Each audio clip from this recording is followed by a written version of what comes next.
Hello and welcome back to Let's Play Disco Elysium with me, Bring It On. Let's go talk to those guys outside next to Kim's motor carriage. And then I want to go deal with that firing squad wall that's on the coast.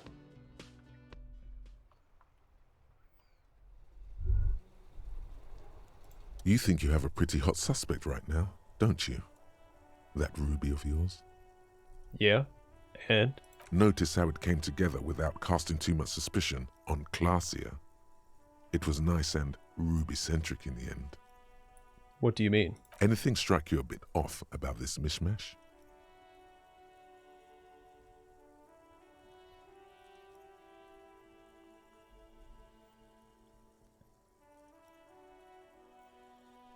So far no one has mentioned hearing the shot. Notice how this hasn't come up at all. Even Hardy and his boys didn't mention it. Neither did you. Well, the bullet didn't have to come from the roof. It could have come from anywhere on the coast. Absolutely. It could have come from anywhere, but you're suddenly so certain it came from the roof behind the window. The bullet was jacketed. They don't just lie around everywhere, do they? Good point. It is rather rare these days, but do continue. It turned out the bullet was an antique. True. Strange how you conducted the whole advanced ballistics analysis and then hand-waved it. The footprints in the pinball workshop didn't fit with the Odd Soul's prints on the crime scene. No, they didn't. I'm done thinking about this. That's right. Finish thought. Just finish it and conveniently go on. She's watching you leave right now, you know that. Free as a bird on that roof, lighting up a cigarette and thinking, am I glad Ruby's in this shit and not me? Should I trust my religion check? Well, I don't know. Don't listen to this guy. The theory was solid. He's just jealous. Move on. It's no use harassing her further. Let me check something. How many points in volition do I have? I have 7. So when I went through character creation and read all the descriptions for all the skills, I was warned against having too many points into any skill. So I wonder if I have too many points in volition, and it's starting to become detrimental to my psyche. I don't know. Let's deal with these guys.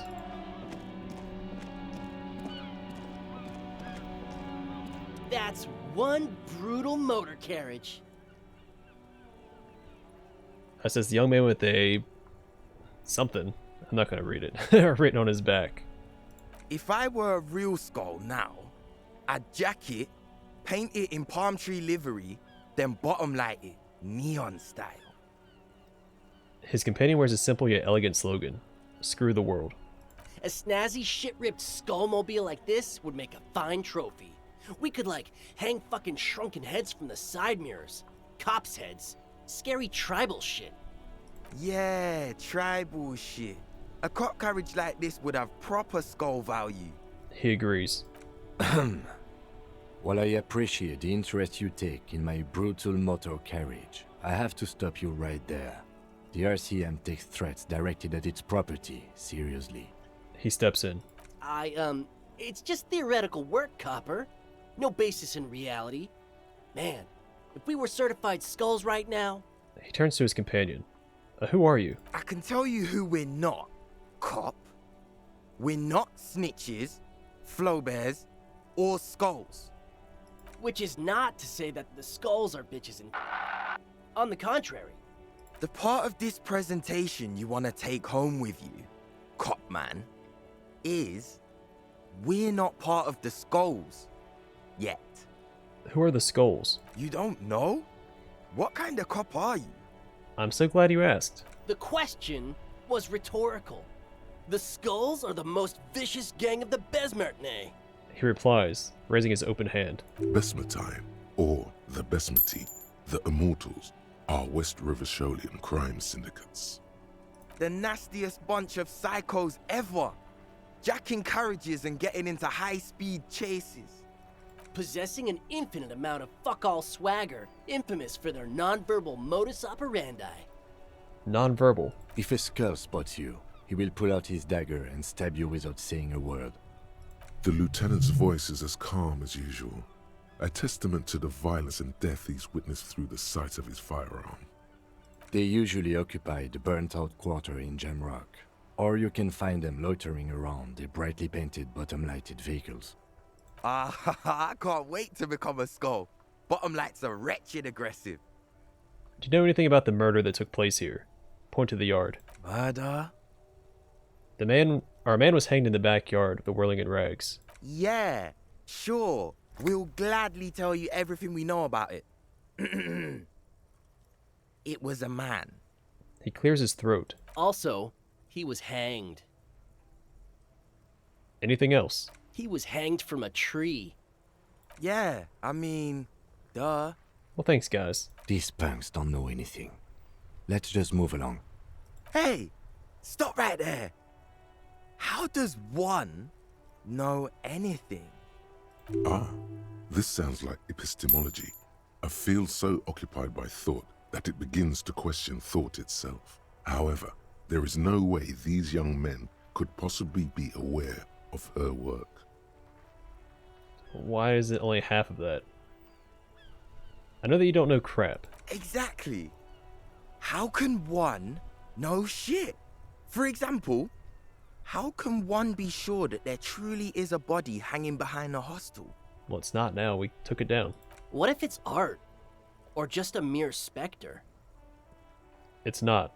A man is dead. We need answers. So what do you think we know? Do you guys know Cindy the Skull? Oh yeah, Cindy's a right proper skull. The young man's eyes glaze over, his voice filled with longing. Yeah, a true artist of the future. Just like Arno van Eyck. The other guy lights up too. By the way, if you see Cindy, give her our regards. He adds, returning from whatever void he was just visiting. The lieutenant on your left is unusually lenient toward them. I see you kids are into anodic dance music. Oh man, yeah. We're not fucking kids, man. He exclaims, then stops himself, processing the rest of your question. Be wary of the abyss. His blonde friend adds ominously and points to his temple. Why? Probably because of how non-verbal their mode of operation is going to be. It's a threat. A lieutenant answers for the two rebels. A threat. Good. I like those. But I don't. In fact, I dislike them so much I'm willing to drag you boys back to the station just to calm myself down. Lieutenant interjects quickly. Hey, there's no need for that. We're just talking here. Joking too. Stay light, man. He raises his open palms. Yeah, didn't you cops, have some questions about skulls or some shit? Why aren't there more skulls in Martinez? The Union does their share of policing in Martinez, at least where gangs are concerned. That's why there isn't much organized crime around here. Lieutenant replies instead. Don't you worry about that. We're gonna make up for the deficit. Yeah, we are. The young man exchanged approving nods. Your rhetoric is confusing. Are you part of the skulls or not? We're not franchise skulls. Well, not yet. Once we get our name out there, we'll have a chance to join them. And what makes you think that the organization would accept you? Because we can be just as psycho and vicious. You'll see. But in a non-threatening and definitely legal way. The other one quickly adds, and whispers something to his friend. We'll fuck the system from the inside later. Just be cool now. The damage will be tenfold. Right on, fuck. So what's happening now? The blonde agrees and provocatively spits on the pavement. Enough about this scullery then. He throws a longing glance at the Kanema. What's with the jackets? What about them? Why does yours have that written on it? Well, first off, it's a statement and not necessarily something that characterizes me as a person, even though the statement has character. And I do like piss. The word piss epitomizes the struggle taking place in the world. Things being defined as they seem, not as they are. And, I guess, it's also about communal spirit, the future, and truly appreciating our differences. Also, you've got to admit, it catches the eye. And since the Grand Piper is slowly but steadily moving towards basing the economy on it, attention, it is imperative that the medium itself convey the message. Makes sense. What I mean by this is we are all pissed and that the world is inherently meaningless. It seems that the young man has a certain expertise in at least one field, even if it's rather narrow. Turn to the dark-haired youth. Why do you have "Screw the World" written on your jacket? Like I said before, many men keep searching for the one, for so-called true love, which is actually just obsession masquerading as kinship. The thrill of the chase, the hollowness that fills your chest cavity after catching it. I'm wondering if the poetics come with the jacket, or are they derived from something else entirely? To catch a fish, you'll need to hurl the lure many times, and even then it isn't certain that you'll get anything. If you blow up the lake, though, Blow it up. you get more fish in a shorter time. And, for time is of the essence and fleeting ever so quickly, one must think of a way to fuck the whole world and not get caught up in fucking someone. Because when one fucks everything, he fucks nothing. And that, to me, feels glorious. Sticking your dick into the void. Is it a coincidence that here we have two badass jackets and two badass cops? Hey Kim, lower your voice. Yes? What do you think about their jackets? Leather jackets adorned with immature writing? The ideology they convey helps the boys justify poor choices in life and fashion. I'm not a fan. Lieutenant shrugs. Why are you always so patronizing when cool possibilities cross our path? What are you implying? Lieutenant looks confused. Which one would you wear? No, Whoops. I don't. What are you implying? Are you more of a this or more of a that kind of guy? Neither. Come on, Kim. It's just a mental exercise. Fine, if only to end this discussion. Theoretically, if I were a juvenile delinquent, if I were to already be down that path, I think peace is the stronger of the two statements. That works. I feel more like a screw the world kind of guy. Seems about right, especially considering your heroic exit attempts. Lieutenant remarks. That's an origin story for a dynamic duo right there. So are we done here? Or you don't need us around for your secret whisper party, do you? One of the jacket owners asks impatiently. Ask for the jackets for yourself and the lieutenant. Only 42% chance. These guys aren't scary. You're not scary. I have nothing to work with here. It's either begging or bullying, or both. Just ask them, maybe. Gentlemen, I need your jackets. Why? Do I have to answer that? Yeah, point at your clothes. Look at the crap I'm wearing. Yeah, like he said, total shit. What about it? There's a spark of sympathy in the youth's eyes.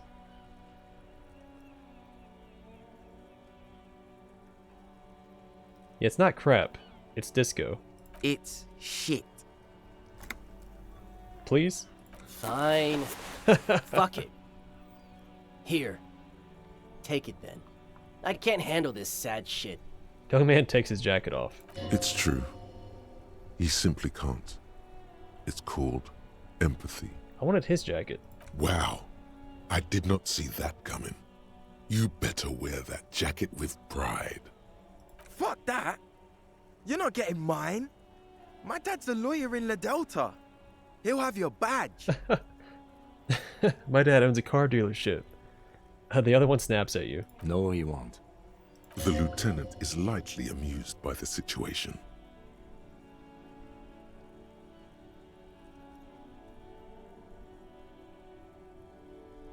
Wait, world screwer. You got a rich now.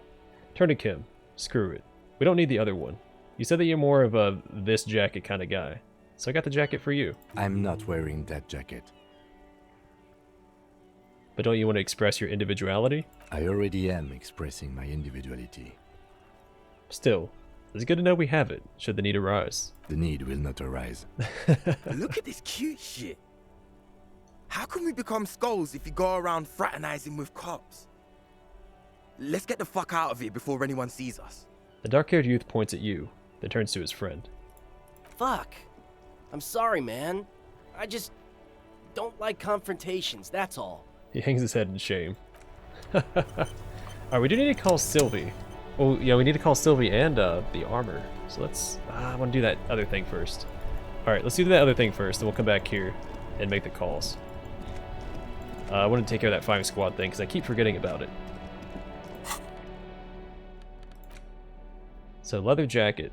Leather jacket that quite recently belonged to a young man who possessed some intimate knowledge on the human condition.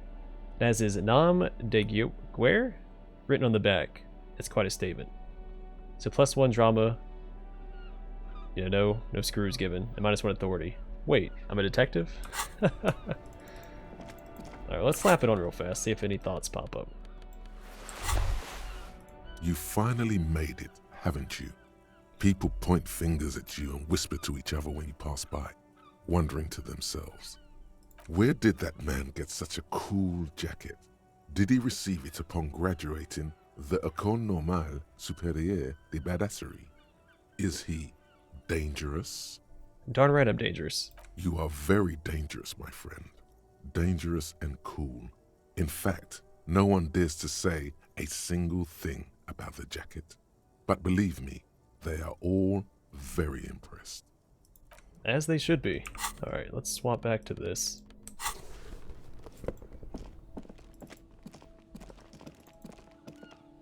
Alright, let's let's go do the firing squad thing, and then if there's time we'll make the call about the armor. See if we can't get a name.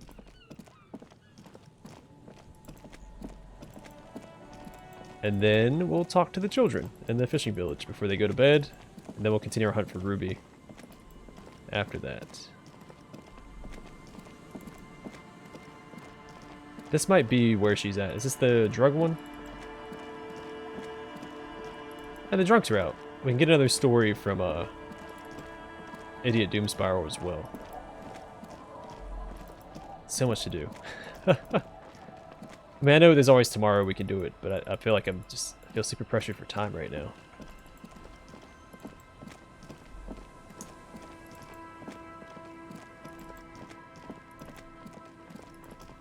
Wait,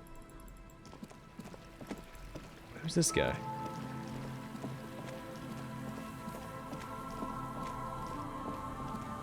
Yeah, so we talked to him.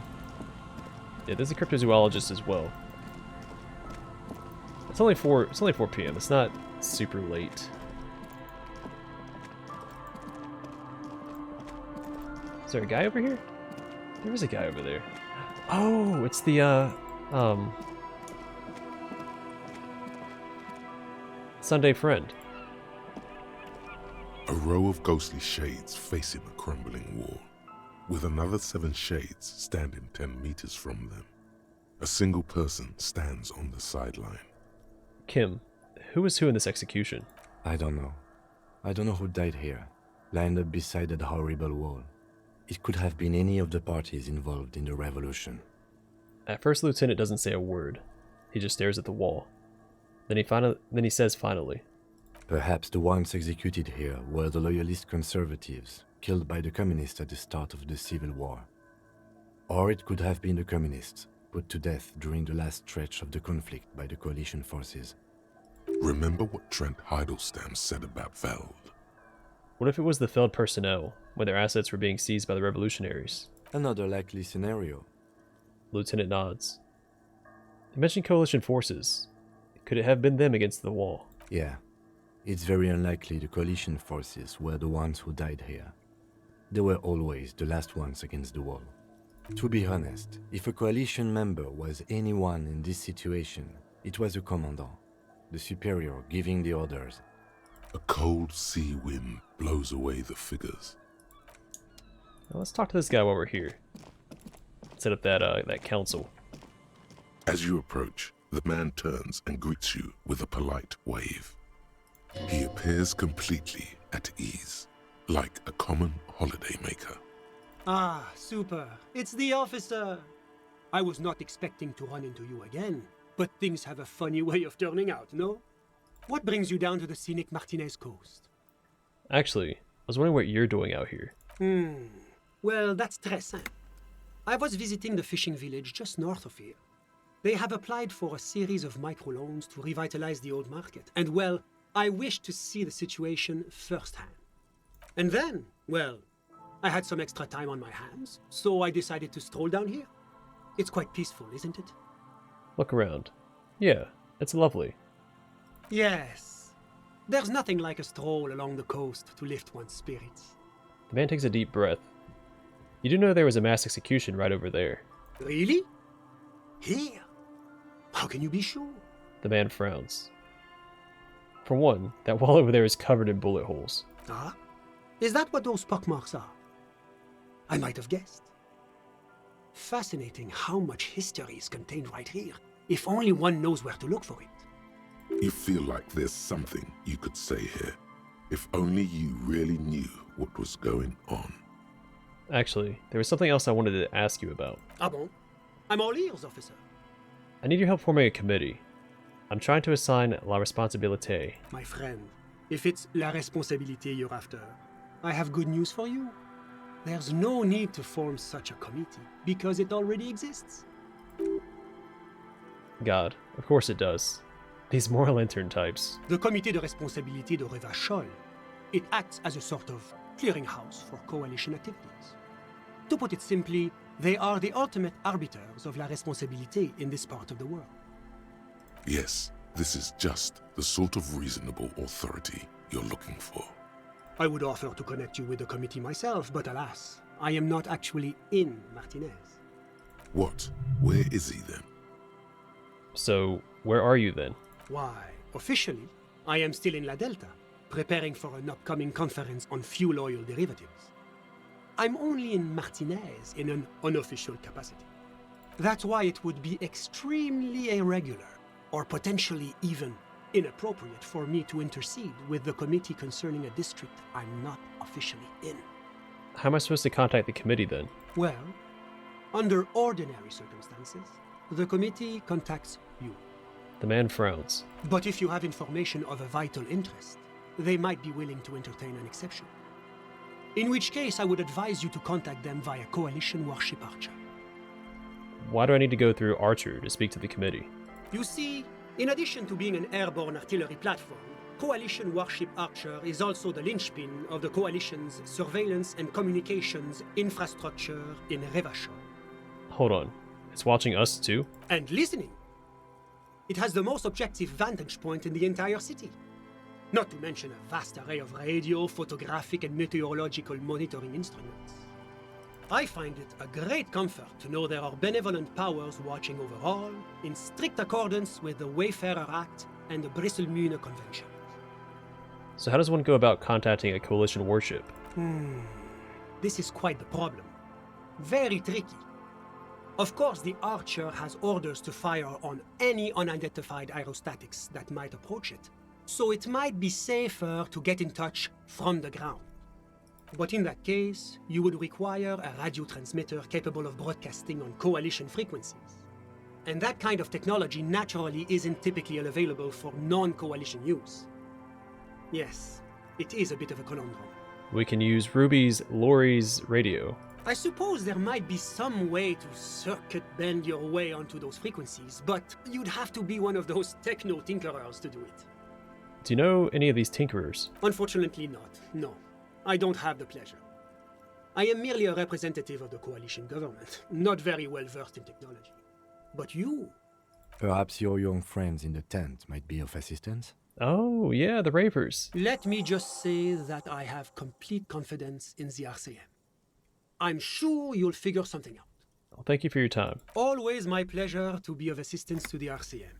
Godspeed, and if we don't meet again, bonne chance. All right, let's get back to the motor carriage. See if we can't make that call in to the operator. Get some information about the owner of the armor, or who it was ordered or made for. Oh, hello there.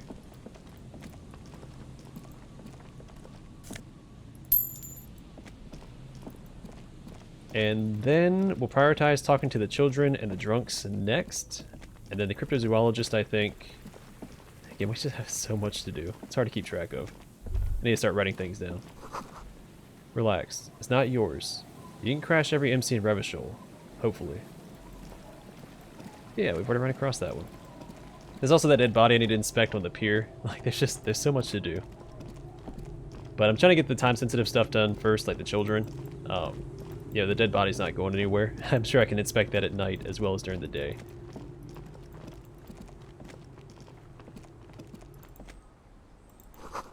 A cluster of polychromatic flyers blow by in the breeze. Do I have more perception from last time I was here? Maybe it's just because it's a different time of day? I don't know. A lot of options. A lot of options. A lot of stuff like suddenly just opened up. Alright, let's take care of this radio call real fast. Then that'll put us strictly across the waterlock, I think, for most of the objectives that we have.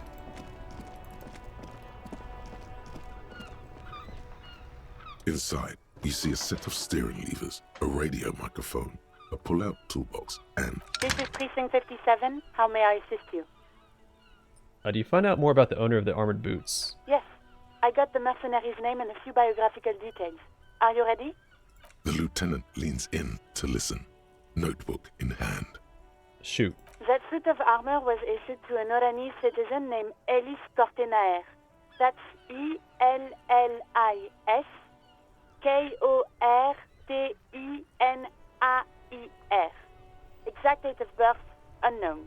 He was signed into the Lelystad County Neonatal Care Unit on 28th of February, 09. Lelystad. Neonatal Care Unit. He was found as a newborn in a leaf compactor near an abandoned farm.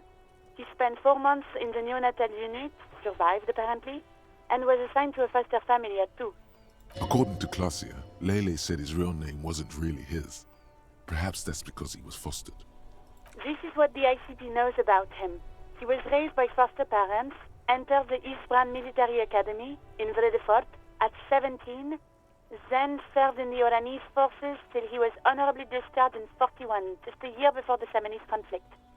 Then the armor followed him to Seminine, or at least I assume it did. And that's it. There are no records of his employment in Crenel, or any of its other incarnations, or him even entering Revachol. Wait, he was found in a leaf compactor? It's a garden tool used to press leaves into these cubes. It's a detail the hospital had, the only detail in these files. So I thought it would be good for you to know. It is. Thank you, Alice. Any information on his foster parents? None, officer. Sorry. So all I have to connect him to Krenel is the armor. Even that is a small miracle. These organizations usually double-check their inventory. Thank you, Alice. Great work. He leans closer and shouts. No problem, Lieutenant. She sounds pleased. We have his name and service record now. A name. This is very good. Ellis Cortenard. He says to himself. I'm glad the inquiry was helpful to your investigation, officer. Did you have any other questions? Please connect me to Sylvie again. Just a second, officer. Sylvie Malaika on the line for you, officer. Yes, hello? You recognize her voice. Hey, Sylvie. It's the police again. Oh, great. What else do you need, detective? She doesn't sound thrilled. You test Classia's story. Was it you who called the police? No, not me. See, we've already had this conversation, Yeah, though. go on. So maybe You hear the call breaking up on the other end of the radio, and then the already familiar voice. So I think maybe that's a lead. If you didn't talk to Sylvie earlier on, this would point you in her direction again. Even though, like, at the very beginning, that was one of your earliest leads. Anything else I can help you with, officer? Done with the radio for now. 57th, over and out. Her voice disappears into the void. In the cabin, you see a Alright, that's it. New thought, though. anti-object task force. Behold, the anti-object task force has assembled. God's avenging angel, arrayed against the lower emanations of the darkened one. Shoe racks, tape recorders, motor carriages, and doors. So many doors. You're not just pounding it all to pieces.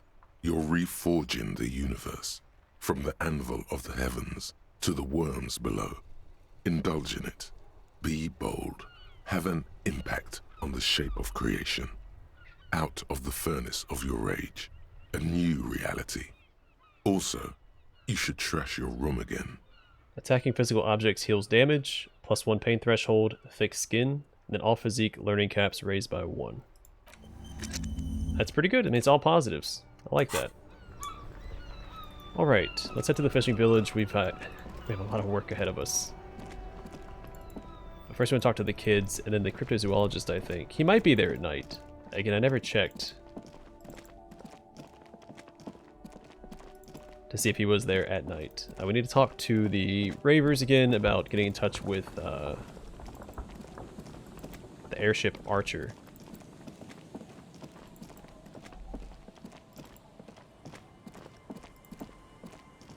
There are a couple of busy bees. Again, we'll start with the kids. I'll probably talk to Idiot Doom Spiral after that. There's 3 kids. There's one inside this other building as well. We'll start with the ones outside, then we'll work our way inside. And then speak to this guy. We'll get another story out of him, because we bought alcohol for that. And then what time do we meet for the gun? Where's it at?